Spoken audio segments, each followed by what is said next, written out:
사실 밤에는 어디든 안 다녀야 된다고 생각을 하는데 소매치기라든가 이런 게 좀 많잖아요. 우리나라가 워낙 치안이 좋은 편이다 보니까 그런 부분을 조금 더 신경 쓰면서 다니다 보면은 제가 생각하기에는 유럽은 여자 혼자 여행하기에는 그렇게 큰 문제가 없을 거라는 생각이 듭니다. 알고 잡스 여러분 안녕하세요. 오늘은 여행 작가분을 한번 모셨어요. 양미석 여행 작가분이시고요. 이분이 저서가 몇 개가 있는데요. 일단 인사부터 나누고 제가 그거 몇 개 소개해 드릴게요. 예, 안녕하세요. 네. 여행 작가 양미석이라고 합니다.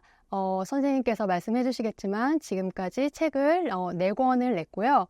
내년으로 이제 10년 차 여행 작가가 되는 그런 사람입니다. 아우, 네. 반갑습니다. 반갑습니다. 2020년부터 23년까지는 코로나로 저희가 모두 다 제자리였잖아요. 네. 여행길이 확 막혀버리는 바람에 네, 맞아요. 저 역시 마찬가지였습니다. 네, 맞아요. 여행하시는 분들 그때 조금 힘드셨을 거예요. 나가지 못했으니까요. 그리고 이제 올해는 조금 약간 아프기도 한 그런 해를 맞이하셨었고요. 심장병 수술을 좀 하셨었어요. 그리고 올해 이 리얼 도쿄라는 책이 개정판이 나왔어요, 여러분. 그리고 내년에는 코로나 때문에 안 나왔던 책들 4권이 지금 나올 예정이십니다. 자, 요즘 여행 작가를 꿈꾸는 사람들 되게 많아요. 그렇죠. 네. 사실 코로나 때문에 약간 주춤했던 것도 있긴 한데 여행을 하면서 돈을 벌고 싶다라고 생각하시는 분들의 숫자는 꾸준히 늘어났던 것 같아요. 그래서 여러 가지 이제 방법이 있잖아요. 여행을 하면서 돈을 버는 방법이 예를 들면 블로그를 운영할 수도 있고 유튜브를 운영할 수도 있고 그리고 가이드가 될 수도 있고 저처럼 책을 쓸 수도 있는데 어떤 일을 하시던 간에 그래도 내가 여행 작가 전업으로는 하진 않더라도 책 한 권은 꼭 내보고 싶다라고 생각하시는 분들이 굉장히 많으시더라고요. 그래서 저는 여러 가지 방법이 있었지만 책 작업을 주로 하는 전업 여행 작가를 선택을 한 거고요. 그럼 이제 저 같은 일반 독자는 이런 게 궁금하거든요. 여행 작가는 여행을 다니면서 맛있는 것도 먹고 책도 내고 돈도 번다 생각을 하는데 근데 사실은 이런 가이드북이 나오려면 가서 다 먹어보고 체험해야 되잖아요. 그렇죠. 그 비용은 누가 내나요? 전부 다 우선은 여행 작가가 자기 지갑을 사비로 취재를 다녀오고요. 여러 가지 경우가 있을 수 있다고 생각을 해요. 블로그나 아니면 인스타그램, 유튜브 같은 온라인 채널을 활발히 운영하시는 여행 작가분들도 계세요. 그런 분들 같은 경우는 그런 온라인 채널과 연계를 해서 협찬을 받으신다거나 아니면 취재비 지원을 받으신다거나 해서 갔다 오는 사람들도 있고요. 근데 저 같은 경우는 온라인 채널보다는 책 작업 위주로 일을 하고 있기 때문에 그리고 협찬을 몇 번 받아봤는데 솔직하게 쓰지 못하겠더라고요. 장점은 물론 쓰죠. 근데 단점이 있는데 그 단점에 대해서 솔직하게 쓰지 못하는 그게 너무 불편했어요, 제가. 그렇죠. 독자들은 그거 믿고 가는데. 그렇죠. 장점도 단점도 솔직하게 정확하게 써줘야 되는데 그렇게 쓰지 못한다는 게 좀 너무 불편해서 몇 번 협찬을 받아봤지만 협찬은 안 받는 걸로 책 작업을 할 때는. 근데 물론 이제 다른 여러 가지 상황에서 협찬을 받는다면 언제라도 환영이지만 저는 책 작업을 할 때는 협찬을 받지 않습니다. 그러면 이제 리얼 도쿄 같은 경우도 다 내돈내산이네요. 네, 내돈내산이에요. 그러면 이런 거 갔을 때 솔직히 너무 극찬을 했는데 내 주관적인 입맛이 이것과 맞지 않거나 맛이 없었다거나 별로였을 수 있잖아요. 그럴 때 표현 어떻게 하세요? 정말 빼요. 아무리 이제 그러니까 되게 역사도 깊고 유명하고 많이 알려졌다고 해도 내가 갔을 때 유쾌한 경험을 하지 못했다면은 저는 눈물을 머금고 뺍니다. 그래서 그거를 조금 불만으로 생각하시는 분들도 계시더라고요. 여기는 이렇게 유명한 데인데 이런 데도 안 들어가 있다. 뭐 이런 식의 후기도 올라오기도 하거든요. 근데 저는 제가 경험했을 때 별로였으면은 아무리 유명한 데라도 책에는 넣지 않으려고 하고 있어요. 네, 그게 필요한 것 같아요. 나랑 안 맞을 수 있는 거잖아요. 그렇죠. 물론 이제 제가 선정한 곳이 읽는 독자분들에게도 안 맞을 수도 있지만 가능하면은 그래도 제가 경험했던 거를 바탕으로 해서 좋았던 곳을 넣고 그리고 이제 그런 곳들을 책을 읽는 독자분들도 좀 좋아해 주셨으면 하는 바람으로 책을 쓰고 있어요. 아, 네. 그러니까 이야기가 팩트만을 담았고, 맞아요. 그러니까 더 진솔하고 이 책을 보고 믿고 갈 수가 있는 거죠. 네, 믿고 가셔도 됩니다. 자, 책도 출간하시고 그 양 작가님께서는 여러 가지 일을 진행해 오셨는데 네. 그 이후에 이제 여행의 기술, 여행 인문학, 네. 예술 여행 같은 글쓰기 강연을 하시게 됐어요. 네. 물론 작가라면 이거 뭐 하는 분도 계시지만 이걸 하게 된 배경이 있으실까요? 첫 책을 내고 나서 여행 강연 의뢰가 들어온 거예요. 그래서 저는 사실 생각도 못했어요. 이 책을 읽는 사람이 과연 몇 명이나 있을까 그런 걱정부터 되잖아요. 처음 책을 내고 나면. 근데 읽어주시는 분들이 계시구나 라는 생각을 그때 강연을 들어왔을 때 딱 하게 됐고, 그때부터 이제 여행 관련 강연을 시작을 하게 되었고, 그리고 그 다음 스텝까지는 자연스럽게 계속 이어졌던 것 같아요. 여행 관련 강의를 뭐 문화센터라든가 도서관이라든가 책방에서 계속 하다 보니까 이름이 조금씩 알려지게 되고, 그리고 이 사람이 여행 그 지역에 대한 얘기뿐만 아니고 인문학에 대한 얘기라든가 예술에 대한 얘기, 그리고 글쓰기에 대한 얘기도 할 수 있는 사람이구나라는 사실들이 이제 밖으로 알려지게 되면서 그런 강연 의뢰가 자연스럽게 들어왔고요. 그러다 보니까 저도 강연 준비를 하면서 더 열심히 이제 공부를 하다 보니까 계속해서 강연을 할 수 있게 되었던 것 같아요. 자, 그러면 취재 중에 이제 많이 걸으시잖아요. 그렇죠. 평균 걷는 거리 어느 정도세요? 좀 약간 지역에 따라 다를 수도 있고, 뭐 그날 날씨에 따라 좀 다를 수도 있는데, 보통 일본을 가면요, 2만 보 정도는 걷고요. 그리고 방금 이제 말씀드렸던 이탈리아라든가 크로아티아 같은 유럽 지역에 가면은 교통이 아무래도 조금 더 불편하잖아요. 그러니까 한 도시에서 거의 많게는 한 4만 보까지 걸어본 적이 있어요. 저희가 이제 보통 러닝 같은 거 할 때 10km 정도 해야지 한 16,000, 17,000 막 이 정도란 말이에요. 네. 2만 보면 거의 12km씩 걸은 거네요. 그렇죠. 그리고 지금 유럽이면 4만 보면 한 24km, 25km 정도를 걸으신 건데, 사실 제가 이제 사전 인터뷰를 잠깐 해보니까 올해 조금 아프셨어요. 근데 심장병 수술을 하셨는데 요거를 이제 어떻게 극복을 하셨을까요? 처음에 이게 건강검진을 통해서 발견을 하게 된 거거든요. 올해 초에. 처음에는 받아들이기가 좀 힘들죠. 왜냐하면은 이게 선천성 심장 질환이라고 하는데 왜 내가 잘못한 것도 없는데 이런 병에 걸려야 되지? 왜 나한테만 이런 일이 이렇게 생각을 하게 되잖아요. 치료를 하게 되면서 이게 나뿐만 아니고 생각보다 상당히 많은 사람들이 쉽게 걸리는 병이기도 하고, 그리고 치료할 수 있는 방법이 없는 것도 아니고 심장 질환 중에서는 그래도 그나마 경증인 그런 질환이었기 때문에 우선은 올해 여름에 수술을 했어요. 여름에 수술을 했고, 수술이 잡혀 있었기 때문에 사실 올해 일을 많이 못했어요. 사실 작년까지가 여행이 많이 막혀 있었고, 올해부터 여행길이 열리기 시작하면서 많은 여행 작가분들이 다시 활발하게 활동을 하기 시작을 하셨는데, 저는 오히려 지금 아무것도 못하고 있으니까 코로나 당시에 느꼈던 박탈감보다 사실 올해 느꼈던 박탈감이 더 크더라고요. 몸의 그 병을 치료하는 것도 중요했지만 그 박탈감을 느끼지 않고 자격지심을 느끼지 않는 것도 되게, 저는 그걸 이겨내는 것, 그것도 되게 중요했거든요. 근데 우선은 수술이 잘 돼서 조금씩 좋아지기 시작해요. 몸도 마음도 좋아지기 시작하더라고요. 그래서 그 건강한 몸에 건강한 정신이 깃든다는 말이 있잖아요. 확실히 이번에 그 일을 겪으면서 이 말이 정말 맞는 말이구나. 틀릴 수도 있지만 저의 경우에는 맞는 말이구나 라는 생각을 하게 됐고, 수술을 받고 나서는 한동안은 그러니까 좀 많이 누워 있어야 됐어요. 네, 왜냐면은 이렇게 상처도 좀 빠져야 되고 좀 걷는 것도 불편하고 그랬기 때문에. 그래서 많이 누워 있어야 됐고, 활동이 조금 자유로워진 후부터는 제가 사실 여행지에서는 엄청 많이 걷는데 한국에서는 많이 안 걷거든요.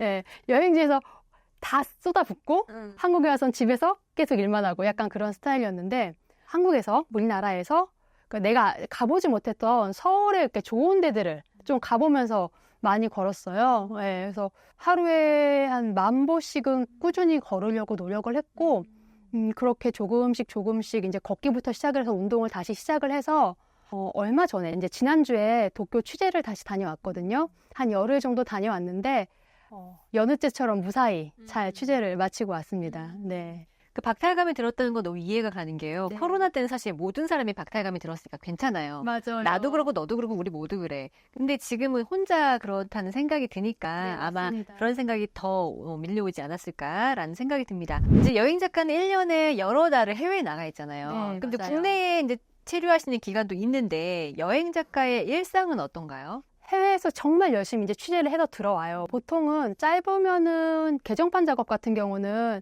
한 짧으면 2주, 그리고 진짜 책 한 권을 내가 통으로 새로 쓴다라고 생각하면은 지역에 따라 좀 다르긴 하지만 최소 한 달, 길면은 석 달 정도 한 나라 아니면은 한 도시에 체류를 하거든요.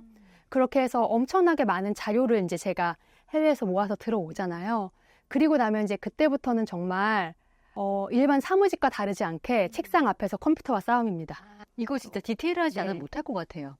MBTI J 아니세요? 완전 제일. 네, J 아니면 이거 정리하기 힘들어. 이거 진짜 하나하나 다 한 땀 한 땀 자료조사해가지고 적어야 되는 건데 그 기억을 다시 다 꺼내내야 되고 그쵸. 글로 적은 작업을 해야 되고 사진 정리부터. 그렇죠. 왜냐면 사진 한 번 가시면 몇 천 장 찍지 않으세요? 몇 천 장이요, 몇만 장. 몇만 장. 네. 그러니까요. 그래서 그거를 이제 앉아서 컴퓨터와 이제 씨름을 하는 이제 시간이 이제 지속이 되는 거죠. 벌써 머리 아프다. 네. 일본 정치를 전공하셨잖아요. 그러면 일본 정치를 전공한 그 배경이 여행 작가로서의 어떤 활동에 영향을 미친 부분이 있으세요? 그럼요. 우선은 제가 아까도 말씀을 드렸듯이 우선 가기 전에 그러니까 맛집을 찾는다던가 아니면은 뭐 명소를 찾는다던가 아니면 쇼핑할 것을 찾는다던가 이런 것도 중요하지만 현지의 사정을 아무래도 좀 더 찾아보게 돼요. 현지의 정치적인 상황, 경제적인 상황, 문화적인 상황 이런 거부터 쭉 먼저 찾아보게 되고 그 자료가 정리된 후에 이제 그 다음 스텝으로 넘어가는 게 제가 이게 정치를 전공을 했고 좀 논문을 쓰고 그랬기 때문이 아닐까라는 생각이 들더라고요. 도움이 많이 되네요. 네, 그럼요. 그렇죠. 네. 그 나라의 어떤 현지 사정, 정치, 경제, 문화까지 다 꿰뚫고 그 나라를 가서 여행을 하는 거니까. 그쵸, 네. 이제 혼자서 첫 긴 여행을 한 게 아까 이태리에서 맞아요. 33일 동안 하신 건데 이 긴 여행이 여행 작가로서의 삶에 어떤 영감을 주셨을까요? 여행이라는 게 이렇게 재밌다. 당시에는 할머니가 돌아가시고 하면서 제가 굉장히 이제 우울한 상태였는데 나에게 새로운 자극을 주고 내가 앞으로 봐야 될 것들, 모르는 것들이 이 세상엔 이렇게 많았구나라는 거를 알게 해준 계기가 됐어요. 그 여행이. 네.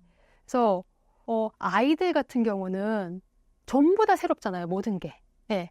그래서 진짜 정말 작은 거에도 기뻐하고 작은 거에도 슬퍼하고 그러는 게 아이들인데 저희는 이제 성인이 되면서 그렇게 작은 거에 감격을 하고 감동을 하고 또 절망을 하고 그런 거에 좀 덜해졌잖아요.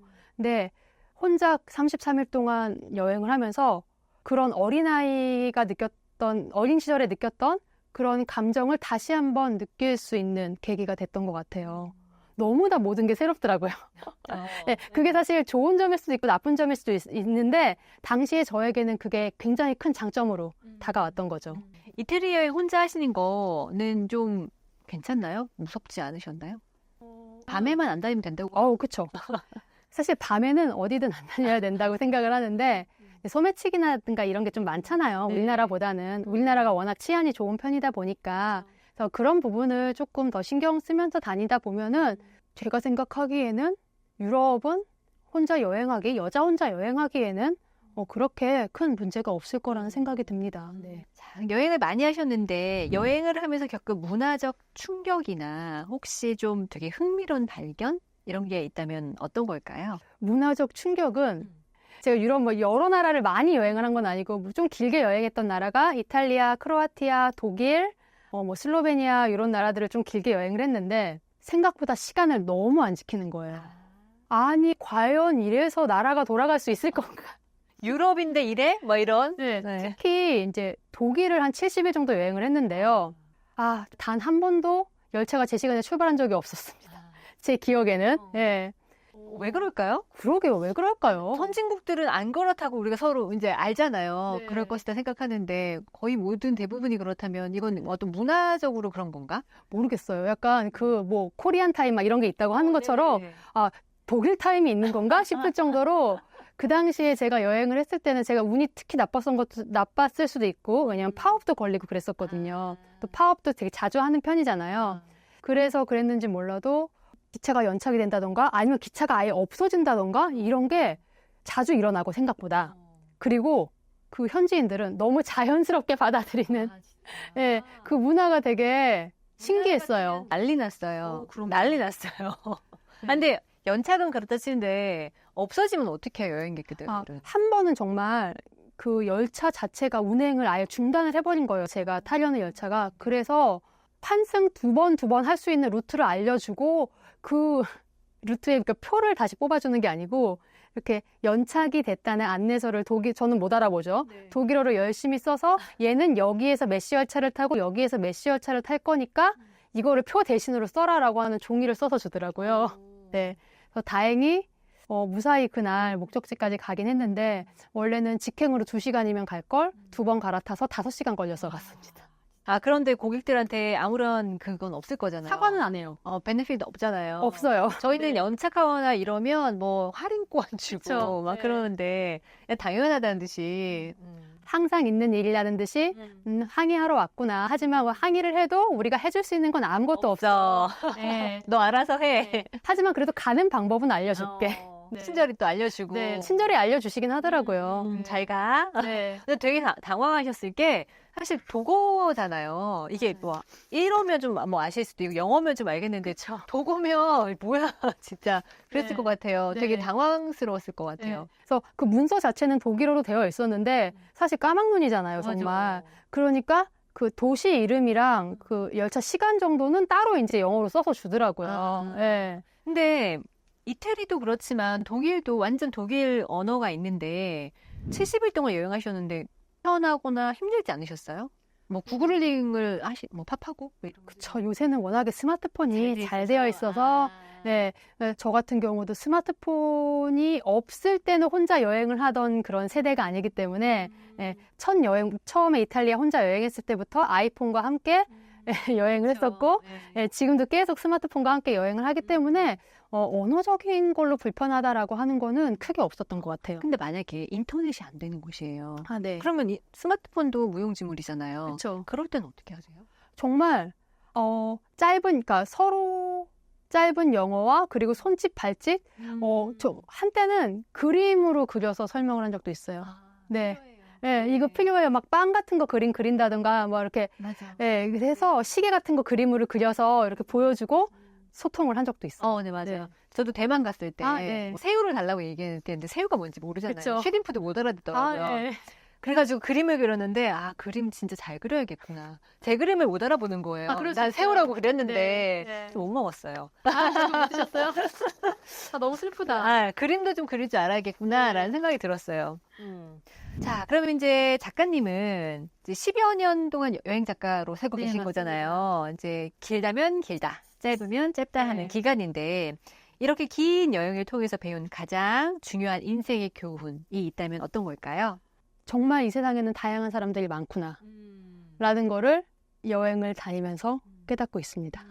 그래서 우리나라 내에서도 정말 다양한 부류의 사람들을 만날 수 있지만 밖으로 나가면 우선 언어가 통하지 않는 상황에서 만나는 사람들 그리고 생각보다 나와 가깝다고 생각했던 나라의 사람들이 이렇게 문화적으로 차이가 있구나라는 거를 이제 몸소 깨달으면서 좀 그냥 좋은 게 좋은 거지라고 하면서 받아들이게 되는 것 같아요. 네. 그래서 만약에 계속 한국에만 있고 물론 이제 한국에서도 여러 가지 다양한 경험을 할 수 있기 때문에 포용력이 좀 이렇게 있으신 분들도 계시잖아요. 그렇지만 저는 이거를 내 몸으로 부딪혀 가면서 배웠기 때문에 그런 경험들을 더 이렇게 차곡차곡 쌓아서 정말 다양한 사람들이 있고 이런 일 정도는 내가 이해를 하고 넘어가야 되는구나 라고 하면서 좀 긍정적이 되고 시야가 넓어지고 또 큰일들이 그냥 아무 일도 아닌 것처럼 되는 게 사실 여행이 주는 교훈 같아요. 네. 사실 뭐 광활한 곳을 막 보고 예를 들면 그랜드 캐년 이런 데서 보면 나이아가라 폭포도 만들고 그래요. 그쵸. 그 네. 밑에 있으면 사실 내가 죄 지은 게 없나라는 생각을 해보게 되더라고요. 나 자신이 이렇게 작은 존재구나. 네. 야, 내가 이렇게 조그만 존재인데 까불지 말고 살아야겠다. 아, 맞아요. 겸손하면 살아야겠다. 착하게 살아야겠다. 이런 생각이 저절로 들잖아요. 사실 네. 자연을 네. 보면. 그래서 아마 교훈을 되게 많이 얻으셨을 것 같고 그게 많이 축적돼 있으면서 에너지가 쌓여 있으실 것 같다는 생각이 드는데요. 아, 그리고 그 현지인들이 주는 조건 없는 친절. 그거를 받으면 아, 나도 한국 가면은 이렇게 누군가에게 친절을 베풀어야 되겠다라는 생각을 하게 돼요. 그게 이제 내가 아는 사람이든 아니면 정말 길에서 만나는 외국인이든. 맞아요. 네. 네네. 저도 그런 생각 많이 들었어요. 네. 그 캐나다 있을 때였는데요. 거기는 워낙 레이디 퍼스트가 아주 생활화돼 있잖아요. 네. 엄청 추운, 오늘같이 추운 날이었어요. 몬트리올이어서 뭐 영하 20도, 30도는 기본이었는데 손 막 주머니에 넣고 막 가고 있는데 네. 저기 한 50m 전방에서 어떤 남자가 문을 열고 서 있는 거예요. 지하철 문을. 어머. 그래서 사람들 왜 지하철 문을 열고 서 있을까 생각하면서 가는데 그게 나 때문이었던 거예요. 그걸 기다리고 있었던 거예요? 네, 맞아요. 근데 그 사람들은 그게 문화인 거예요. 아, 네. 근데 이제 그러고 나서 우리나라 이제 뭐 없잖아요. 그런 거. 근데 내가 바뀌었어. 내가 바뀌어서 저기서 유모차를 끌고 오는 분이 계시거나 그렇죠. 아니면 노약자분이 계시면 내가 문을 열고 있더라고요. 잡아드리죠. 나도 네. 배운 거고 나도 그때 받았던 걸 보답한다는 그런 생각이 네. 들었는데 저는 그런 것도 좀 많이 배운 것 같아요. 네, 저도 마찬가지예요. 다른 나라의 문화 중에 좋은 것은 좀 가져와서 나도 해야겠다라는 생각을 했었어요. 그래서 네.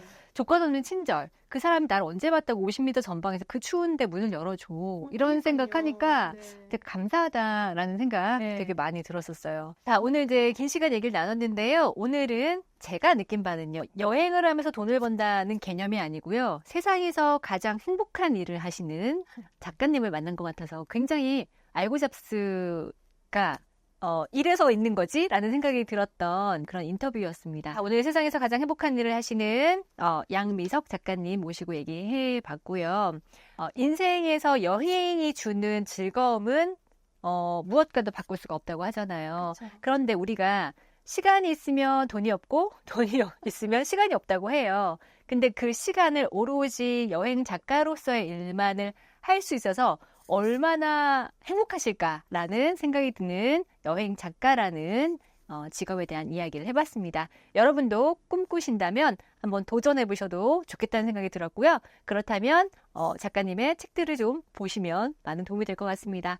자, 오늘 알고 잡수 여행작가 양미석 작가님 모시고 얘기 나눠봤고요. 저희는 다음 시간에도 더 소중한 직업으로 또 찾아뵙도록 하겠습니다. 잘 보셨다면 좋아요와 구독 부탁드립니다. 안녕. 감사합니다.